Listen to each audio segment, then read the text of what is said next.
Es un placer darles la bienvenida al curso de Introducción a la Economía. En este curso vamos a analizar cómo las personas, las empresas y los gobiernos toman sus decisiones.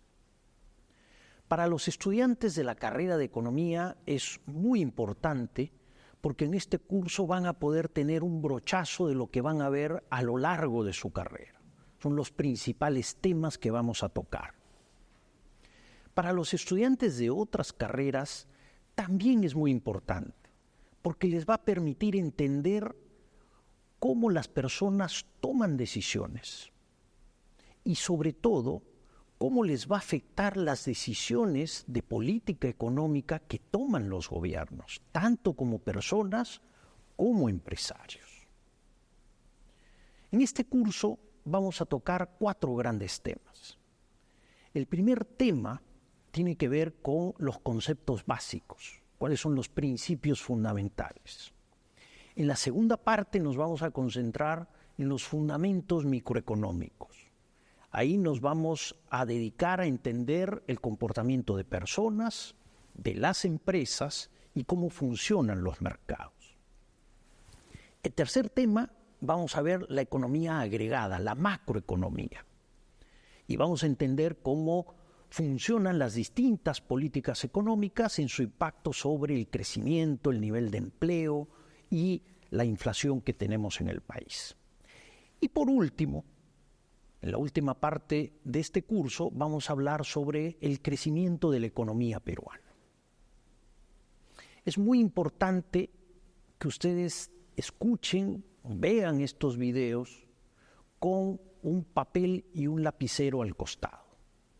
Y si no entienden, traten de rehacer los ejercicios. Eso les va a permitir una mejor comprensión de los conceptos y los fundamentos de los cuales vamos a hablar a lo largo del curso. Muy bien, habiendo hecho esta introducción, vamos a empezar con nuestra primera clase, que tiene que ver sobre las nociones básicas e instrumental que utilizamos en la ciencia económica. Los puntos que vamos a tocar en esta clase son 6. Primero nos vamos a enfocar en los principios que rigen el comportamiento de los individuos, de la sociedad y del Estado. Después vamos a comentar cuál es la definición de la economía y los campos que se estudian en la economía. Como les mencioné al principio, buena parte es la micro y la macroeconomía. Los 2 otros puntos son muy importantes. Primero, entender cómo funciona la ciencia en la economía, cuál es el método científico que utilizamos en la economía, que es muy útil para reflexionar no solo sobre la carrera, sino sobre muchas cuestiones que tenemos. Luego vamos a hablar de la filosofía, las distintas corrientes filosóficas. Y estas corrientes filosóficas han tenido un impacto en las corrientes económicas, en las teorías económicas, y eso lo vamos a ver en el punto 5. Estas corrientes o teorías económicas surgen de una reflexión filosófica, pero también de contrastar qué está ocurriendo en la realidad. Y finalmente, en la última parte, les vamos a poner 3 casos para que ustedes reflexionen y vayan entendiendo cómo funciona la ciencia económica. Empecemos entonces con el primer tema, el individuo, la sociedad y el Estado. En el caso del individuo hay que tener en cuenta que siempre estamos enfrentando opciones y alternativas. ¿Dónde vamos a trabajar? ¿O en vez de trabajar decidimos estudiar como ustedes lo están haciendo? ¿Qué cosas vamos a comprar? Depende de niveles de precio o de nuestros niveles de ingreso. ¿Cómo distribuimos nuestro tiempo en deporte, amigos, estudio, trabajo? Constantemente estamos enfrentando alternativas y tomamos decisiones. Ahora, ¿cuáles son los principios que rigen estas decisiones? Esto es fundamental. Y el primer principio básico es que respondemos siempre a incentivos. Nosotros queremos maximizar nuestro placer y evitar o disminuir todo lo que nos causa dolor. Y en función de esto vamos a tomar nuestras decisiones. Si nos sube mucho el precio de algún producto, vamos a dejar de consumir ese producto y vamos a buscar otros productos. O vamos a sacrificar nuestro ingreso en conseguir ese producto, aunque cueste más, porque nos genera un gran placer. Es un producto que no podemos sustituir. ¿Ya? Pero repito, esas son decisiones que tenemos que ir tomando. Ahora bien, nosotros vivimos en sociedad e interactuamos con otras personas.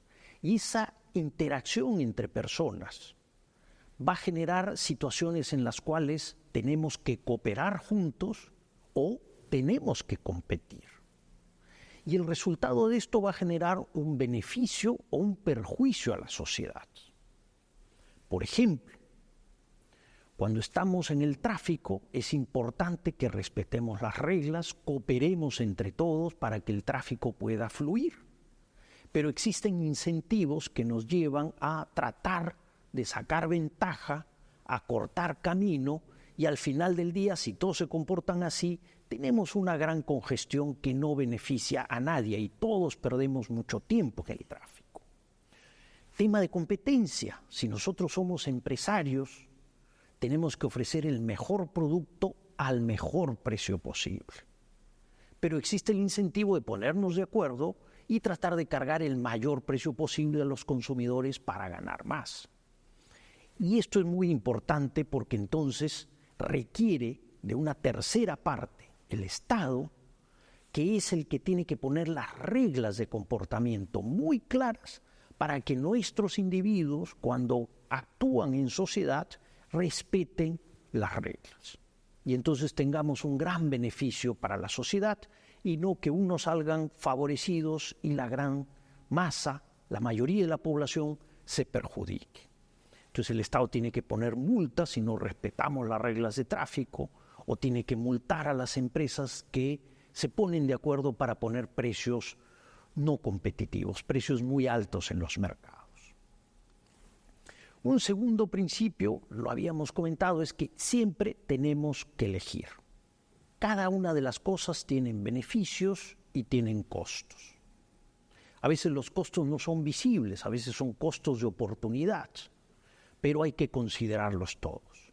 Los beneficios y los costos pueden ser ciertos, podemos estar seguros de eso, o pueden ser probables. Lo podemos recibir en el corto plazo o lo podemos recibir en el largo plazo. Pueden ser monetarios, un sueldo, una retribución, o pueden ser no monetarios, el reconocimiento social por una acción que nosotros realizamos. Ahora, hay que entender que siempre vamos a preferir los beneficios antes que después. Si yo les ofrezco a ustedes $100 hoy día o $100 dentro de un año, prácticamente todos van a decidir los $100 hoy día, porque el disfrute es mejor tenerlo antes que después. Los individuos, como principio número 3, tendemos a elegir racionalmente. Y racionalmente implica justamente eso, evaluar las cosas y vamos a escoger los que nos da placer y vamos a evitar los que nos da dolor o los que genera un costo particular. Es importante tener en cuenta que hay un elemento emotivo en esto, ¿no? Eso no quiere decir que no somos racionales, eso quiere decir que evaluamos todas las cosas. ¿Cometemos errores? Sí, y esos errores los vamos corrigiendo a través de un proceso de aprendizaje. Nosotros tenemos que decidir, por ejemplo, si estudiamos para nuestro examen o vamos a la fiesta de un amigo. Y al final, si decidimos ir a la fiesta de un amigo y nos jalan en el examen, hemos disfrutado un beneficio en el corto plazo, pero hemos generado un costo importante para nosotros, porque tenemos que repetir ese curso. Ya en el siguiente periodo vamos a dedicarnos a estudiar con un poquito más de empeño y pasar el curso, ¿no? Pero esos procesos de aprendizaje son importantes. Veamos ahora qué pasa en la sociedad. En la sociedad nosotros interactuamos con otras personas, en el trabajo, en las clases, en los equipos de deporte, en el tráfico. Y esta interacción nos genera situaciones de beneficio o situaciones en las cuales nos perjudicamos.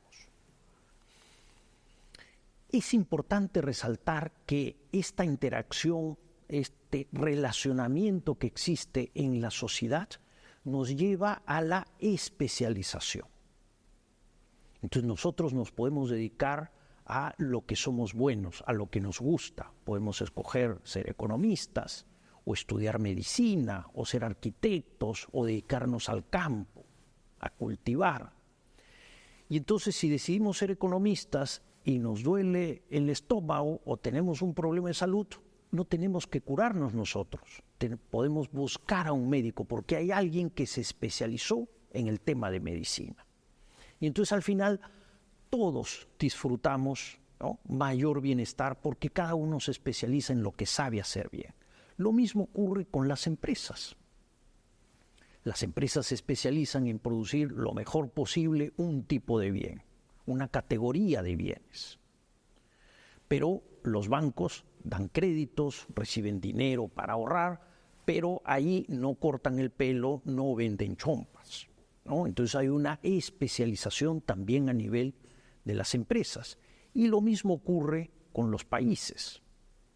Los países se especializan en determinados productos porque tienen ventajas que vienen por situación geográfica, por recursos naturales o por un proceso largo de innovación y de especialización en determinados productos.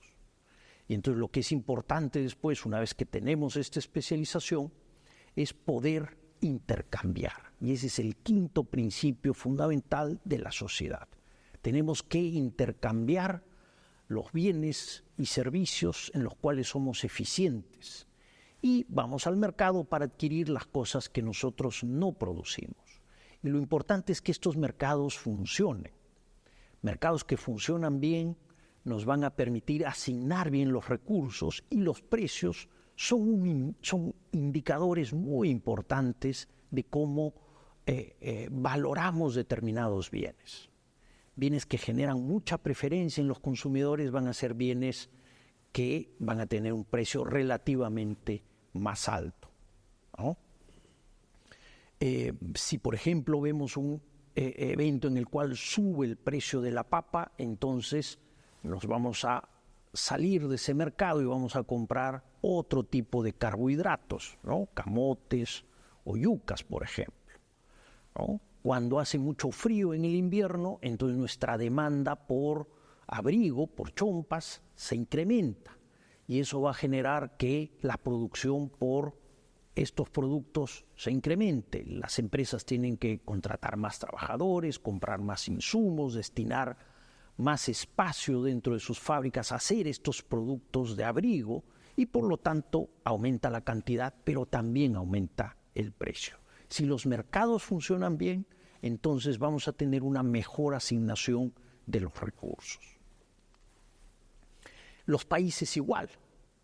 Como comentamos, hay países que tienden a especializarse y entonces el comercio internacional genera un gran bienestar, porque nosotros podemos adquirir productos que no tenemos capacidad de producción o resultarían muy caros producirlos localmente y vender productos que nuestro mercado es muy pequeño para colocar todos los productos, ¿no? Vendemos harina de pescado y cobre, por ejemplo, y compramos automóviles, televisores, productos eléctricos que no producimos en nuestro país. Y entonces la sociedad en su conjunto se beneficia por este intercambio.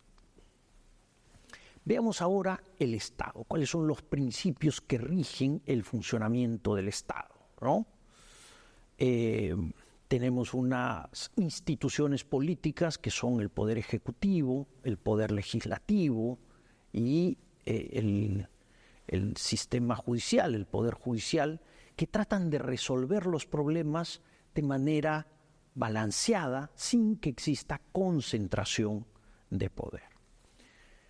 ¿Y cuáles son los principios que rigen este funcionamiento del Estado? En primer lugar, a veces los mercados no funcionan del todo bien. A veces tenemos fallas en estos mercados.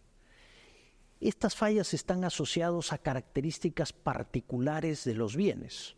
Por ejemplo, podemos tener bienes en los cuales no hay rivalidad en el consumo, ¿no? Si yo me tomo un café, sí hay rivalidad. Yo me termino el café, nadie más lo puede utilizar. Pero los temas de defensa nacional, de seguridad pública, son bienes que todos podemos disfrutar y eso no afecta que otra persona también tenga acceso a esa seguridad. En estos casos de estos bienes donde no hay rivalidad en el consumo o es muy complicado cobrar por el uso de estos bienes, tenemos entonces una situación en la cual el sector privado no va a generar la cantidad y calidad de estos bienes. Entonces ahí tiene que intervenir el Estado. Podemos tener bienes que tienen externalidades. Caso típico es el de la educación. Tiene altísimas externalidades. Es decir, si una persona está educada, no solo contribuye en su bienestar, generando mayores ingresos, sino también contribuye en toda la sociedad. Y entonces el Estado tiene que intervenir en ese mercado y subsidiar para que todos tengan acceso a una buena educación, a una educación básica, regular fundamentalmente. Tenemos actividades, por el contrario, que tienen externalidades negativas, es decir, su producción genera un impacto negativo o puede generar un impacto negativo en otros sectores. Y entonces el Estado tiene que intervenir para evitar que esto se genere y tomar las acciones necesarias para mitigar ese daño a otros sectores. El caso de la minería es clave. La minería es muy importante, pero tenemos que regularla y saber que efectivamente no va a contaminar nuestros ríos y no le va a quitar el agua a los agricultores. Y esa es una labor fundamentalmente de regulación por parte del Estado. También, como comentábamos, el Estado tiene que impedir que las empresas decidan colaborar entre ellas y poner precios excesivamente altos. Entonces hay que impedir que se generen monopolios o situaciones de poca competencia en los mercados. Ahí tiene que intervenir el Estado. Es fundamental la intervención del Estado para evitar que se generen abusos por parte de personas o de empresas contra otras personas. Como principio 7 está cómo se financia el Estado, ¿no?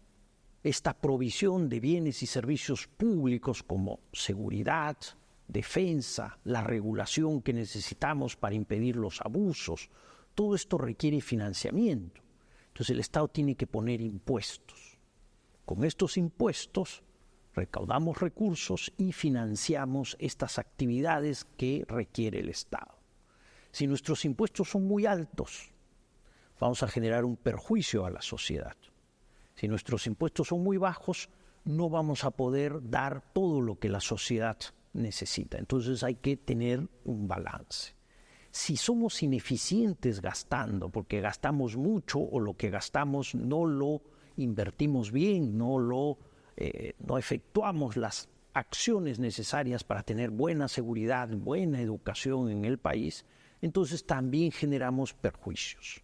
En el lado financiero, un exceso de gasto implica más deuda y esto va a tener impacto sobre los mercados financieros. Eso lo vamos a ver en la parte macro más adelante. También si decidimos financiar ese déficit fiscal con una emisión de parte del Banco Central de los billetes y monedas que utilizamos todos para nuestras transacciones, eso se puede trasladar en inflación. Y la inflación es un elemento que perjudica a toda la sociedad en su conjunto. Y eso también lo vamos a analizar cuando veamos los temas de política monetaria. Ahora bien, ¿qué determina que tengamos una sociedad próspera o una sociedad pobre? Y ese es básicamente el octavo y último principio que regula las actividades de los individuos, la sociedad y el Estado. Y es que básicamente la calidad de vida, el nivel de vida, el estándar que tengamos va a depender qué tan eficientes somos produciendo bienes y servicios. No hay absolutamente nada más, tanto a nivel de personas, a nivel de empresas, como a nivel del Estado. El Estado tiene que ser eficiente produciendo los bienes y servicios públicos para generar una situación de crecimiento sostenido en la sociedad. Muy bien, entramos ahora a la segunda parte, viendo la definición de la economía. La economía viene del griego oikonomos, que es básicamente cómo administramos un hogar. Y hay mucho de similitud en la parte de administración de un hogar con cómo administramos la economía en nuestra sociedad, porque hay que tomar decisiones. Tenemos ciertos recursos que son limitados, son escasos, tenemos ciertas habilidades, cierto potencial, y hay que tomar decisiones de qué vamos a hacer. Y básicamente lo mismo ocurre a nivel del país como a nivel de un hogar.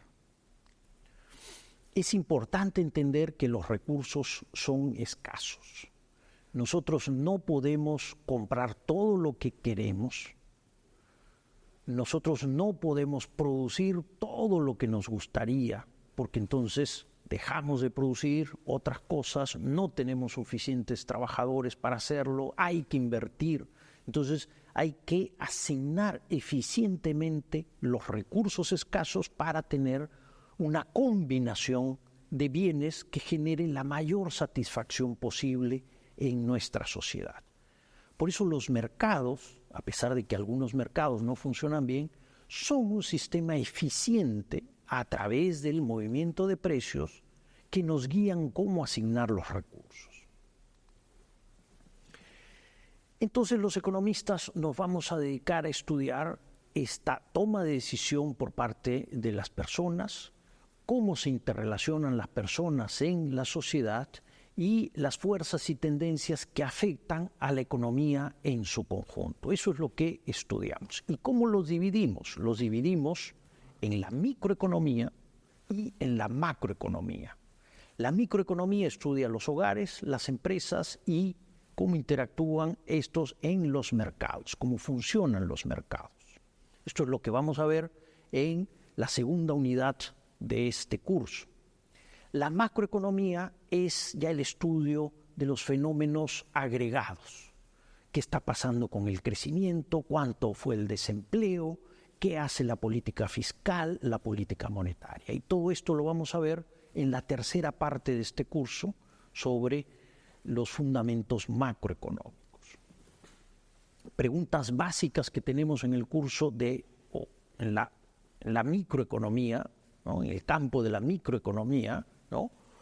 ¿Qué bienes y servicios vamos a producir? Y eso va a depender básicamente de los recursos que asignemos y de las preferencias de las personas. ¿Cómo se producen estos bienes y servicios? Ahí hay que entender todo el proceso productivo.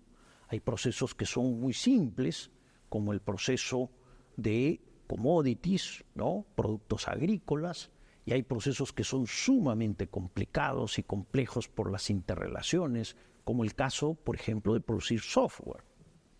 Y luego, cómo se distribuyen estos bienes y servicios, porque estos bienes y servicios generan, una vez que se pagan, un flujo monetario que tiene que dividirse entre trabajadores, los empresarios, pagos de impuestos, pagos de los intereses. Entonces estos flujos se dividen. Y eso es lo que estudiamos en la parte microeconómica. La parte macroeconómica estudiamos por qué algunos países son ricos y otros países son pobres. ¿Por qué tenemos un buen estándar de vida en algunas sociedades y en otras no? Y eso es muy relevante para nuestro caso en el país. ¿Qué determina que tengamos alta inflación o baja inflación, por qué suben los precios o los precios son estables. Y luego otro tema fundamental es por qué fluctúa la economía. Más allá de las tendencias o el nivel, a veces tenemos ciclos económicos. Y estos ciclos económicos nos llevan a que tengamos un boom, ¿no?, donde crece fuerte el consumo, la inversión, el empleo, o tengamos una depresión, donde tenemos una fuerte caída del empleo, no hay consumo, no se invierte en el país. Hay distintos factores que explican estas fluctuaciones de corto plazo en la economía. Y estos son los temas centrales que trata de responder la macroeconomía. Hay que distinguir también dos tipos de afirmaciones que hacemos. Las afirmaciones positivas son hechos factuales. El crecimiento en el 2022 fue 2.7%. El crecimiento en el 2023 fue menos 0.6%. Son hechos factuales. De otro lado tenemos las afirmaciones normativas. Son recomendaciones que nosotros creemos que se deben implementar porque así vamos a estar mejor. En el primer caso, las afirmaciones positivas pueden ser verdad o no. En el segundo caso, las afirmaciones normativas no es que sean verdad o falsas, es que están bien o están mal, ayudan o perjudican, ¿no? Pero son dos tipos de afirmaciones. Y esto va a quedar más claro cuando entramos a este tercer punto de la economía como ciencia. Y es un proceso muy interesante, porque la economía es una ciencia social. Estudia las interacciones económicas que ocurren en el mundo. El mundo es muy complejo. A través de un proceso inductivo, nosotros construimos modelos económicos.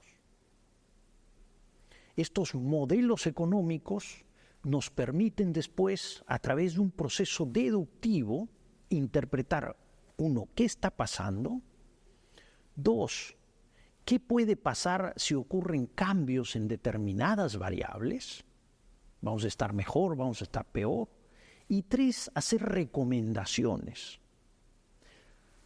Estas recomendaciones son afirmaciones, como mencioné, normativas, intentan mejorar la situación o dar respuesta a problemas que se presenten. Y eso lo hacemos de la mano de un modelo, que es un modelo que hemos construido en base a observaciones que tenemos del mundo real.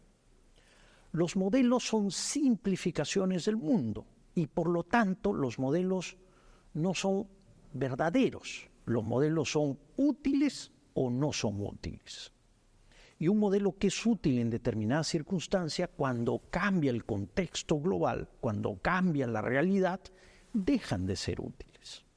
Entonces hay que identificar qué otro modelo nos explica mejor el funcionamiento del mundo. Entonces, la ciencia económica hace construcción de modelos a través de la interpretación que tenemos de los datos. Segundo, tenemos que hacer pruebas consistentemente para ver si los modelos funcionan o ya han dejado de funcionar. Y estar testeando con los datos para ver, ¿no?, si tenemos un modelo que sirva. Y luego, si estamos seguros que ese modelo sirve, hacer las recomendaciones de política adecuadas que requiere el país en ese momento del tiempo. Ese es básicamente el trabajo de la economía como ciencia. ¿Ya? Ahora, ¿cómo hacemos la construcción de esto? Hay que ver qué está pasando con las variables. ¿Ya? Podemos hablar de correlación positiva o negativa, es decir, las variables se pueden mover en su conjunto. Si nosotros queremos explicar el crecimiento económico, podemos identificar que la infraestructura se mueve con el crecimiento económico. Y entonces ya hemos identificado del mundo real un tema importante que nos puede hacer llevar a recomendaciones sobre política económica.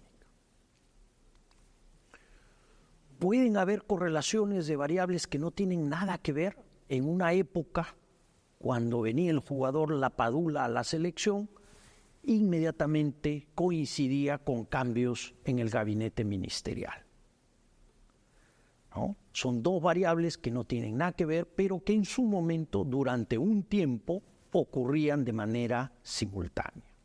Entonces, lo que es crítico es entender la causalidad. ¿Qué cosa causa a qué? Por ejemplo, si nosotros imprimimos demasiados billetes por encima de lo que necesita la gente para transar, entonces eso se va a trasladar en aumentos de precios, ¿no? Y ahí hay una clara relación de causalidad. Lapadula y los cambios ministeriales no tenían ninguna causalidad. Fue una simple coincidencia que se mantuvo durante un periodo de tiempo. Pero no podemos decir que había causalidad entre estas dos variables. Un tema fundamental cuando hacemos los análisis estadísticos es ver si hay alguna variable omitida. Se encontró en un estudio que personas que tenían un alto consumo de hamburguesas al día tenían una baja probabilidad de morir de cáncer. Pero lo que este estudio no tomó en cuenta es que las personas que consumían un volumen importante de hamburguesas tenían un colesterol alto y entonces al final fallecían antes por ataques al corazón, ¿no? Entonces hay que identificar bien en estos modelos cómo son las verdaderas causalidades, ¿ya? Tema crítico: las recomendaciones de políticas basadas en evidencia, ¿ya? Y aquí hay que ser muy cuidadosos en evitar ciertos sesgos. Les pongo este cuadro, les explico el cuadro. En la parte de arriba tenemos el grado de desarrollo de los países, y tenemos países desarrollados y países emergentes o países en vías de desarrollo, subdesarrollados.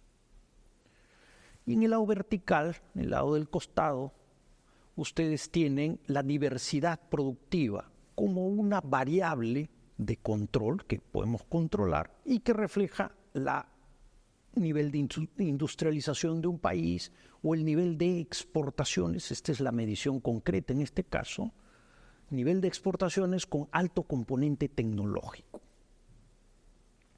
Entonces uno puede concentrarse en el cuadrado superior de la izquierda, es decir, diversidad productiva con desarrollo, y en el cuadrado inferior de la derecha, bajo nivel de diversidad productiva y subdesarrollo.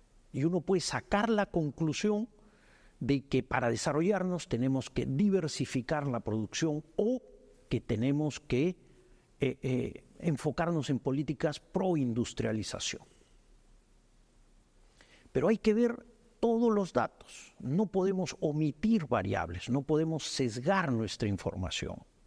Tenemos casos de países como México, Costa Rica, que sus exportaciones tienen un alto contenido tecnológico, que están diversificados, pero no son países de ingreso alto, no son países desarrollados.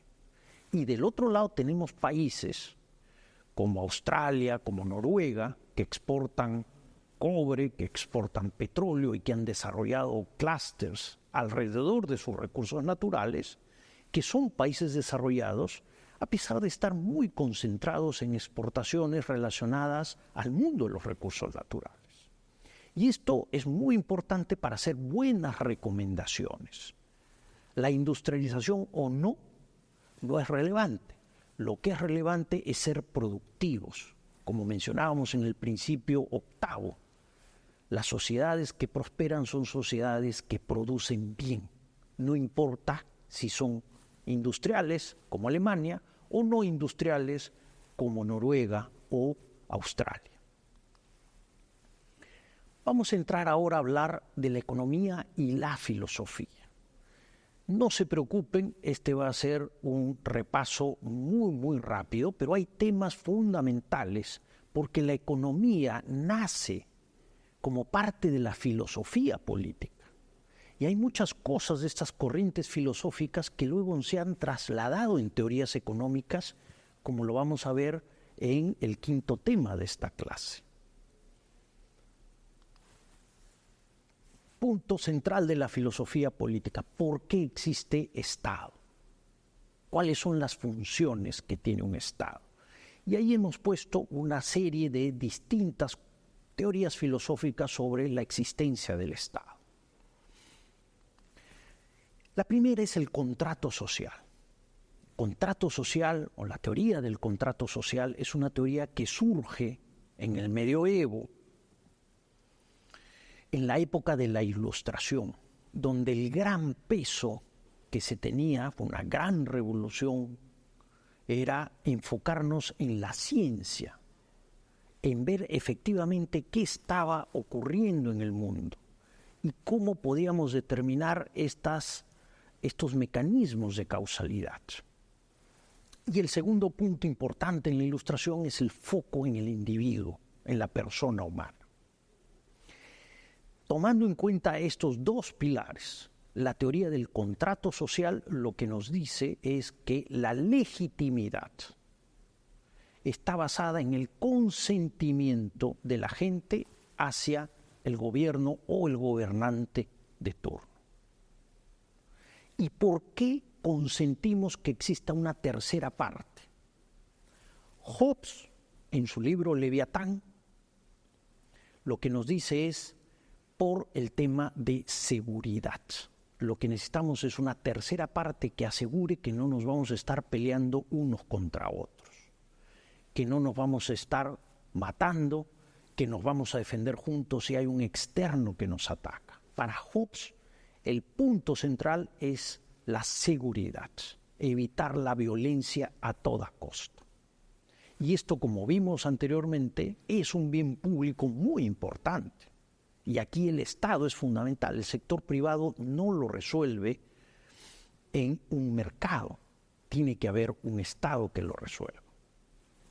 Locke, otro filósofo importante, lo que nos plantea es algo un poquito más positivo que Hobbes. Hobbes le pone el peso a lo negativo, a la violencia y al tratar de evitar los abusos de las personas contra otras personas.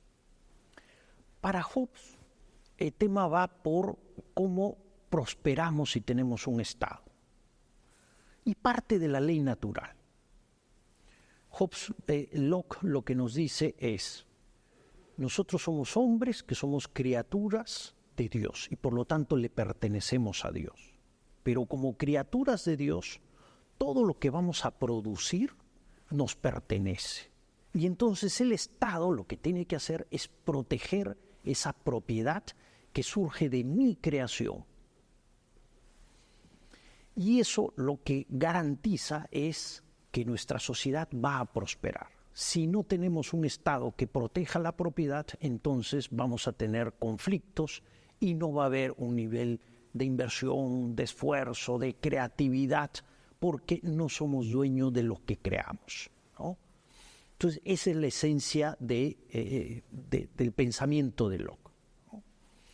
Y ese es el contrato, la teoría del contrato social tradicional. Luego tenemos la presencia del utilitarismo. Jeremy Bentham, ya en el siglo XVIII, inicios del XIX, plantea algo que comentamos al inicio, que el hombre depende de dos amos, la búsqueda de placer y evitar el dolor.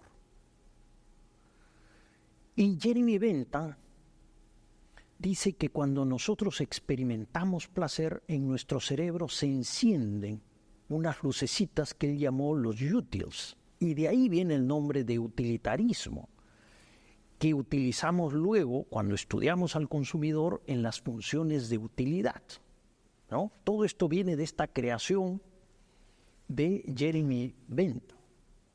El problema con Jeremy Bentham es que lo que nos plantea es que el Estado tiene que maximizar la utilidad total de la sociedad, de la mayor cantidad de individuos. Y para eso Jeremy Bentham hace dos supuestos. Uno, el de comparación individual, Es decir, podemos comparar a Pepito con María o con Juanito. Y el otro, que existe utilidad marginal decreciente. Es decir, esta activación de nuestras neuronas cuando recibimos placer, conforme aumentamos nuestro consumo, sigue creciendo, pero cada vez menos relevante, con menor proporción. Esto lo vamos a estudiar en detalle cuando analicemos el consumidor ya en el módulo 2 de nuestro curso. En el utilitarismo de Jeremy Bentham, lo relevante es cómo medimos esta utilidad, qué tan intensa es, cuánto dura, es cierta o no es cierta, cuánto de temporalidad vamos a tener. Ahora, tiene una serie de problemas el utilitarismo. Primero, se enfoca en el resultado final. No importa qué ocurra antes. Lo importante es maximizar la utilidad total del mayor número de personas en nuestra sociedad. Ese es el objetivo. Por eso se dice que es consecuencialista. Segundo problema, compara a los individuos. Dice, Pepito con Juanita son comparables y yo puedo determinar que la suma de la utilidad de ambos tiene que ser lo más alto posible. No me importa si uno mejora y el otro empeora. Lo importante es la suma total, ¿no? Y eso lo lleva a plantear redistribución. Si Pepito tiene mucho, vamos a quitarle un poco y le vamos a dar a Juanita. Entonces, como tenemos utilidad marginal decreciente, la suma total de la sociedad aumenta. Y otro problema son los derechos de las minorías. Imagínense ustedes una sociedad donde el 95% son musulmanes y hay un 5% de católicos. Los católicos tienen sus iglesias, van a sus iglesias, tienen todos sus ritos, pero eso le molesta al 95% de los musulmanes. Desde el punto de vista del utilitarismo, lo mejor es eliminar esto, impedir que los católicos tengan, ¿no?, su religión y convertirlos o expulsarlos. Y así el 95% va a estar mucho más contento. Pero entonces estamos violando derechos de una minoría y son derechos fundamentales de las personas. Nuestra decisión de qué religión seguimos es un derecho que tenemos y es inalienable. Y ese fue un problema del utilitarismo. La respuesta neoclásica viene inmediatamente a este utilitarismo clásico de Jeremy Bentham. Y lo primero que nos dicen los neoclásicos es: no podemos comparar a las personas. Tenemos que dejar que los mercados funcionen, y si los mercados funcionan bien, lo que vamos a tener es que de todas maneras van a estar mejor. Pero lo que no puede pasar es que alguno esté peor por beneficiar a otros. El comportamiento de los precios es fundamental para que esto ocurra, por lo tanto no tiene que haber intervención para afectar el funcionamiento de un mercado. Rechazan que se dé la redistribución. No hay ninguna validez científica, según la teoría neoclásica, para redistribuir. Ese es un tema que no debemos tocar. Y lo que sí tenemos que estar seguros es que tenemos que tener absoluta libertad para transar entre nosotros. Del utilitarismo y de esta discusión surge el liberalismo como corriente, y su principal exponente es John Stuart Mill, ya en el pleno siglo XIX. Lo que nos dice John Stuart Mill es que la libertad es el bien supremo de una sociedad. La libertad nos va a llevar a la máxima utilidad posible de la sociedad. Y esto lo hacemos porque la libertad nos lleva a encontrar las verdades en la asignación de recursos, en cómo distribuir nuestro tiempo, en cómo hacer las cosas más eficientes. Eso lo logramos si somos libres en nuestras acciones y en nuestras decisiones. Punto clave de intervención del Estado: el principio de no daño. ¿Ya? no tiene que haber ninguna intervención del Estado si es que no hay daño en la interrelación entre dos personas. Si yo voy y compro papas, hay una relación entre mi persona como consumidor y el vendedor de papas. El Estado no tiene por qué intervenir, no tiene que poner precios mínimos ni precios máximos, tiene que dejar que el mercado funcione. ¿Qué pasa si hay daños de terceros? Ahí sí tiene que intervenir el Estado. Y lo que tiene que hacer el Estado entonces es ver qué cosa es lo que beneficia a la mayoría de la sociedad. Y este principio es puramente utilitarista, pero básicamente asumiendo que existe un daño para alguna de las personas. El marxismo surge también en el siglo XIX como corriente filosófica y va a tener, lo vamos a ver, toda una corriente y teoría económica asociada al marxismo.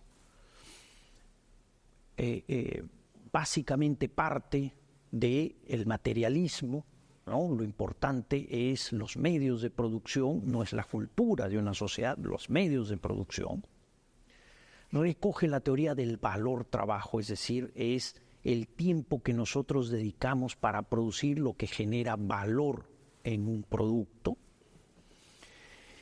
Muy influenciado por la teoría de la evolución de Darwin, ¿no? Y por eso plantea la evolución de las sociedades en distintas etapas. Y la dialéctica hegeliana también lo influencia para ver las fuentes de conflicto y cómo del capitalismo pasaríamos al socialismo y después al comunismo, ¿no? Esa es a grandes rasgos la teoría marxista.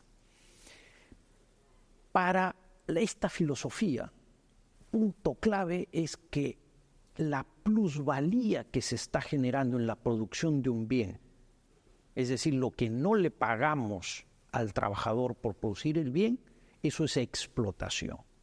Y que las sociedades no pueden vivir con explotación. Por lo tanto, hay que eliminar la propiedad privada. Si ustedes se dan cuenta, va totalmente en contra con lo planteado por las teorías del contrato social tradicional que hablábamos, ¿no? Entonces hay que eliminar la propiedad privada para que no exista ningún tipo de explotación. La dinámica de explotación, esta competencia que se generan en las empresas por producir cada vez más y obtener mayor utilidad, va a implicar finalmente una crisis del capitalismo que va a derivar en socialismo y después en el comunismo. Esta es la teoría marxista. Luego, en el siglo XX, tenemos una teoría moderna del contrato social. Y acá hay dos elementos claves. Uno es John Rawls, que plantea una teoría de la justicia. La teoría de la justicia de John Rawls es muy relevante porque lo que nos dice es que hay una arbitrariedad moral. Nosotros tenemos lo que tenemos básicamente por suerte, porque venimos de un hogar bien constituido, porque nuestros padres nos han educado o nos han dejado una buena herencia. Entonces, como tenemos esa suerte y no depende de nuestra actuación el que estemos bien o mal, nosotros tenemos que tomar decisiones detrás de un velo de la ignorancia. No tenemos que decidir las políticas o cómo va a ser nuestra sociedad conociendo dónde estamos, sino poniéndonos antes de saber nuestra situación. Este ejercicio nos va a llevar entonces a escoger una situación en la cual la clase más vulnerable de la sociedad está en mejores condiciones. Ese es básicamente el principio de justicia de John Rawls. Ahora bien, esto tiene una serie de problemas que están asociados fundamentalmente a la dinámica, porque el esfuerzo, la dedicación que le pongamos a estudiar este curso, a pasar con buenas notas y luego de terminar nuestra carrera a buscar hacer una maestría o un doctorado, eso depende claramente de nosotros. Entonces, tener estructuras sociales donde en el corto plazo beneficiamos a los más vulnerables, pero castigamos la dinámica de generación de mayor riqueza, al final termina con sociedades que no son competitivas. ¿Cómo resuelve esto Rawls en su etapa madura? Se enfoca ya no en los resultados, sino en los recursos. Es decir, hay que generar recursos para que los más vulnerables tengan las mismas oportunidades. Y esto es muy importante, porque a partir de esta teoría se desarrolla todo el tema de igualdad de oportunidades que ha guiado la política social del Banco Mundial y de muchos países, incluido el Perú, ¿no? Entonces aquí vemos una evolución en la teoría del contrato social moderno de John Rawls. Al otro extremo tenemos a Robert Nozick, que lo que nos plantea es básicamente un sistema minimalista de intervención del Estado, muy ligado al liberalismo de John Stuart Mill. Básicamente lo que nos dice Nozick es que tiene que haber justicia de adquisición. Si yo quiero comprar algo, nadie me tiene que impedir ni castigar. Tiene que haber justicia en transferencias. Y si existen injusticias pasadas, tiene que haber una compensación. ¿Ah? Nozick no habla de redistribución, habla de compensación. El problema es que en esta teoría no se llega a especificar hasta dónde vamos, cuáles son los niveles de compensación, cómo lo definimos. Y eso es parte de una dinámica social, ¿no? Para Nozick, el punto de partida es irrelevante. Nosotros podemos hacer cualquier tipo de redistribución de ingresos o de riqueza. Si dejamos que el mercado funcione, luego los más hábiles, los que más se esfuerzan, los que dedican más trabajo e inversión a las cosas, les va a ir mejor en la vida que a los que no tienen esa dedicación y ese esfuerzo, ¿no? Entonces, esas son las corrientes de filosofía política que han influenciado a la economía y lo vamos a ver en la siguiente sección. Y aquí lo que planteamos es que no solamente la parte filosófica, sino lo que ocurría en el mundo ha tenido un impacto muy relevante. Primero tenemos el mercantilismo, después vinieron los clásicos, Adam Smith con su teoría del valor-trabajo, que la toma Marx a la hora de determinar, ¿no?, el tema de plusvalías. Después influenciados por esta discusión entre Jeremy Bentham y el utilitarismo neoclásico, surge la corriente neoclásica y de ahí viene en buena cuenta todo el desarrollo de la parte de la ciencia económica durante finales del siglo XIX y principios del siglo XX. El marxismo tiene también un reflejo en teorías económicas producto de esta corriente filosófica. Y luego tenemos dos elementos claves. Uno, el keynesianismo, que surge en los años 30, siglo XX, 1929, hubo una gran crisis en la bolsa que genera una depresión en el mundo en ese momento, y como respuesta a esta situación, Keynes plantea una serie de propuestas y de medidas. Y luego tenemos el desarrollo de los nuevos clásicos, que esto ocurre después de que en los años 70 entramos en un periodo de estanflación y la teoría keynesiana dejó de funcionar.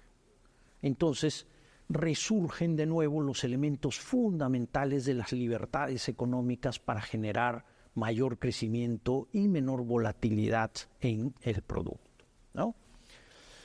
Estos son los principales elementos de cada una de estas teorías económicas, ¿no? El mercantilismo surge en la época de crecimiento fuerte del comercio en Europa, y la idea básica es que había que proteger a las industrias del país y por lo tanto teníamos que atesorar la mayor cantidad de metales, ¿no? Mayor oro, mayor plata, porque eso nos determinaba nuestra riqueza relativa. El foco era el desarrollo interno. Los clásicos vienen con la revolución industrial. Hay un proceso de identificación de cómo se da esto, la división del trabajo que genera la revolución industrial. el valor de un producto se determina por el contenido de trabajo que le ponemos. Esta es la gran diferencia con los neoclásicos, ¿no? Y evidentemente la teoría de que el Estado tiene que ser lo mínimo posible, porque la actividad individual, la búsqueda del beneficio individual por cada una de las personas iba a generar el mejor resultado para la sociedad en su conjunto. Esta es la teoría de la mano invisible de Adam Smith. Los neoclásicos le ponen mucho más peso, no al tema del costo laboral para determinar el valor del producto, sino a las preferencias de las personas. Y son las preferencias de las personas lo que al final del día te van a determinar cuánto vale ese producto, no tanto el contenido laboral que tenga. Desarrollan toda la teoría marginalista, tanto en utilidad marginal como en productividad marginal. No se preocupen, esto es parte de las clases que vamos a tener cuando veamos los fundamentos microeconómicos, y se enfoca en los equilibrios que deben de tener los mercados sin intervención pública, ¿no? El marxismo, como comentábamos cuando veíamos la parte filosófica, ¿no?, desarrolla su teoría de la plusvalía y la explotación, basado en el tema del materialismo, cómo producimos bienes y servicios en nuestra sociedad, y sus conclusiones, como lo vimos, son básicamente, ¿no?, hay que eliminar la explotación a través de eliminar la propiedad privada, y que esto va a generar, esta dinámica va a generar el colapso del capitalismo. Keynes se da cuenta en los años 30 de que lo que nos decían de que el libre mercado iba a generar un equilibrio automático no estaba ocurriendo a nivel agregado, ¿ya?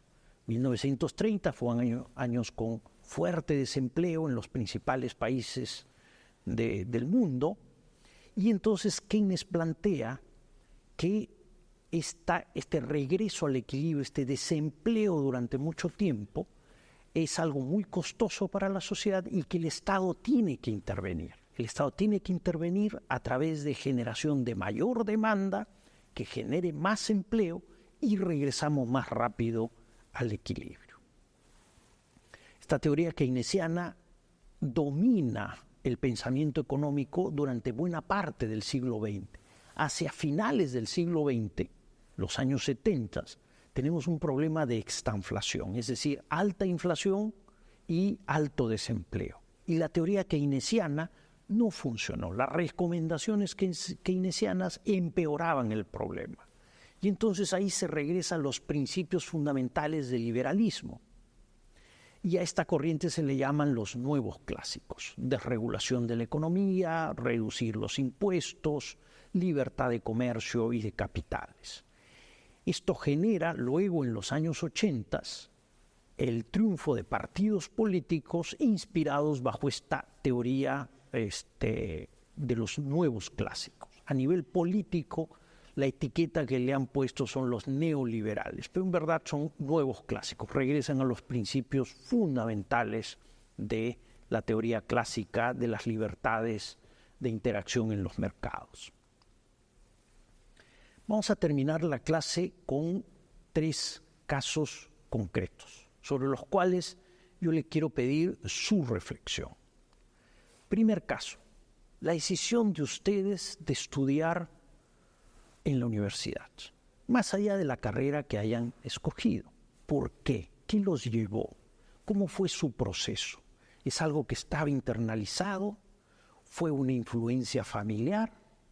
¿O ustedes siempre tuvieron en mente ya, ¿no?, estudiar tal o cual carrera? Y en esa línea, ¿por qué escogieron esa carrera? ¿Qué cosa fue durante el colegio lo que los atrajo para escoger ingeniería, escoger economía o cualquier otra carrera, ¿no? Al final, esa es una decisión que está marcando el desarrollo de su vida futura. Y es una decisión muy relevante. ¿Cuánto tiempo han dedicado, han meditado, han conversado, han contrastado sus capacidades con lo que requiere esa carrera, ¿no? Entonces, primer caso de reflexión, la decisión que ustedes han tomado. Segundo caso, terminan su carrera, empiezan a trabajar y viene la decisión de comprarse una casa. Crédito hipotecario. Claro, siempre vamos a tratar de escoger la tasa más baja, ¿no? La tasa de interés más baja, pero ¿cuánto es el monto de servicio de deuda que yo puedo hacer todos los meses? ¿Puedo comprometer 20% de mis ingresos? ¿40% de mis ingresos? Eso está en función del resto de mis gastos. ¿Esa es la casa con la cual yo me voy a quedar todo el resto de mi vida? ¿O es una casa hasta que mi familia empiece a crecer y entonces la vendo y me mudo a otro lugar? ¿No? Son decisiones que ustedes van a tener que tomar en su momento, que sus padres han tomado en su momento, ¿no? Finalmente, imagínense que terminan su carrera y son asesores o son parte funcionarios del Ministerio de Economía o incluso el ministro de Economía y Finanzas del país. ¿Cuáles son los principios básicos que deberían guiar sus decisiones de política en función del crecimiento, la inflación? Nos fijamos en la tasa de desempleo, importa mucho la informalidad. ¿Qué está ocurriendo con las exportaciones? ¿No? Subimos más los impuestos para tener más gasto social, pero entonces vamos a desalentar las inversiones privadas, ¿no? Piensen en las dinámicas que se pueden generar. Cada una de estas preguntas que les he puesto ahora van a ser analizadas de una u otra manera a lo largo de este curso. Espero sinceramente que les sea muy útil el curso. Estoy encantado de poder compartir con ustedes conocimientos, ideas y que puedan tener un buen desarrollo en su vida profesional. Muchísimas gracias y nos vemos en la siguiente clase.